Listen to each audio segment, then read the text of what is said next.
In a typical Savannah story, it all began with cocktails. A mutual friend of ours from Austria invited us to a dinner party at her house, and being the Mexican that I am, I arrived right on time, an hour after cocktails had begun. As everyone was moving in for dinner, and found myself seated next to a very shy, very young millennial. Invited to a sit-down dinner party? What? I was greeted by an Austrian hostess. I had wonderful conversations with a Spanish countess and was even seated next to a Mexican senora. Well, damn, we are not in Kansas anymore, Toto. During the dinner, he didn't say much, and he seemed rather nervous, but he was polite and sweet. Politics, culture, travel were all talked about around the table. Was I at the UN having dinner with the ambassador? I sat quietly and took mental notes. I had absolutely no clue about the topics they were discussing, but knew I'd be ready to debate my opinions soon enough. Through it all, there she was. Ever so seamlessly controlling the room and managing the table. Like a conductor of a symphony, she was so confident, opinionated, and intimidating. Much like in the 1958 movie Auntie Mame, most unexpectedly, this boy in the short pants came into my life and unknowingly made me challenge what is. A few weeks after Maxine's dinner party, my husband and I decided to have a cocktail party at our house because I always enjoy meeting new, interesting people different from me. I knew I had to invite that shy millennial boy. What was his name? Adam? Why not? He arrived on time to a sea of big personalities and seasoned cocktail guests, beautifully dressed, holding a small box of chocolates as a hostess gift. A millennial with beautiful manners? Intriguing. Oh, Lord. Well, I never have much to say, so I'll bring a box of chocolates to show who I am and what I could do. Yeah, that defines me much better than having to actually talk about myself for sure. Each chocolate truffle was perfectly packaged, beautifully presented. When I asked him where he had made them or bought them, he told me he had made them himself in his kitchen. I couldn't believe it. Such beautifully, perfectly, delicately handcrafted chocolates out of this shy, nervous boy. I had to know more. As most of us, I had a preconceived idea of the millennial generation.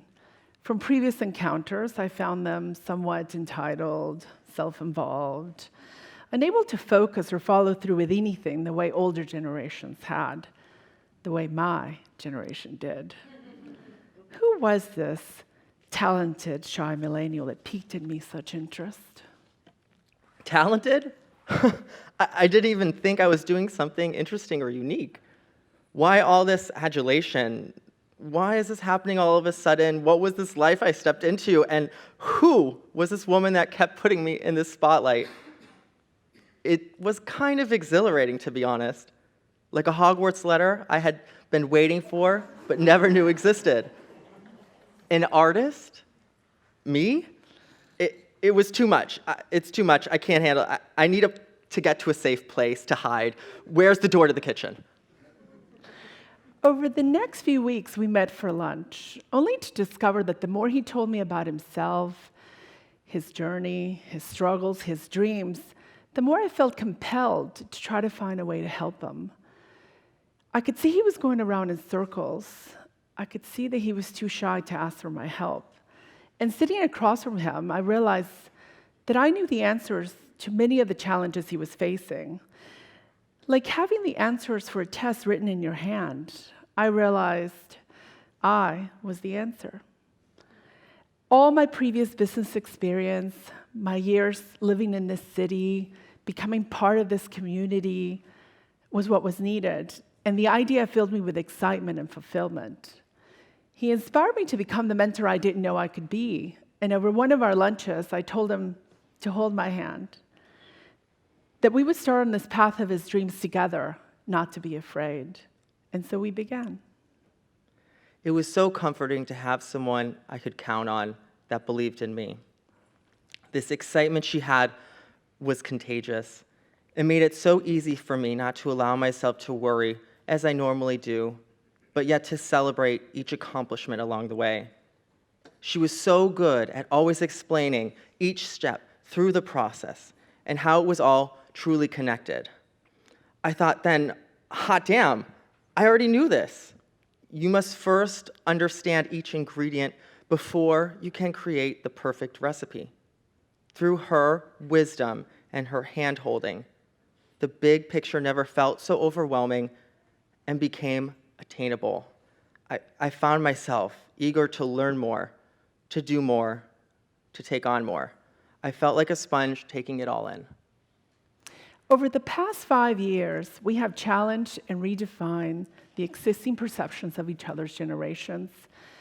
We have learned to work within our differences. His challenge on focusing for long periods of time have taught me that all my years of working through lunch did not really make me more productive, when in fact, small walks outside, including window shopping, between projects, is actually more re-energizing and inspiring. His need for feedback and praise versus my experience that unless it was your annual review, no one ever told you how you were doing or cared. And his challenge within working in a traditional 9-to-5 work day, when in fact his most creative time is alone in the middle of the night. We've had to adjust and learn a modern way to communicate, so photos and messages are sent via text after hours, and I will respond if I'm still awake or address the next morning. Oh my God, I have an idea.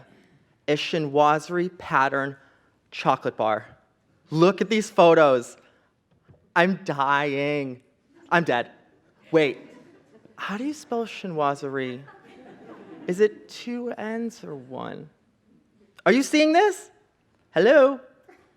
Oh, sorry, wait, it's 3 in the morning, but you're going to die when you see these texts in the morning. P.S., you're welcome. Over the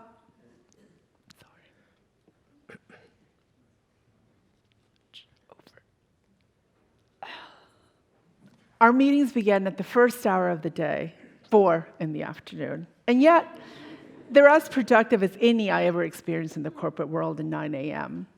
He's taught me that his generation's need for a lot of personal free time, or in fact, a better balanced approach to working and living than waiting for months to take a little vacation. After all the hair pulling and tears were shared, she's taught me about dinner parties, thank you notes, and entertaining.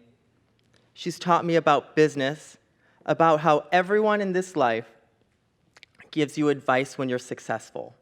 But the ones who have believed in you from the beginning when there was nothing to be gained, they were already there. Through her, I have learned how to become stronger, confident, and comfortable with all of me. The good, the shy, the artist, me. Adan and I, Adan being the Spanish version of his name, because he's my Adan, are a great example of what a very creative millennial can inspire in a Generation X. Together from 2 different ages, he 1989, me 1972, 2 different nationalities, he Americano, yo Mexicana, and 2 very different life experiences. He grew up in rural Pennsylvania, where I grew up in the middle of Mexico City, and yet we're meeting in the creative world that sees no age, no gender, and no nationality to inspire and drive each other in creating something new together. Break the cycle of allowing the generation gap between us to be the only impression we make of each other. Remember that you were the new generation once, and that we have more similarities than differences. In the words of Auntie Mame, this life is a buffet, and most people are starving to death. Thank you. Thank you.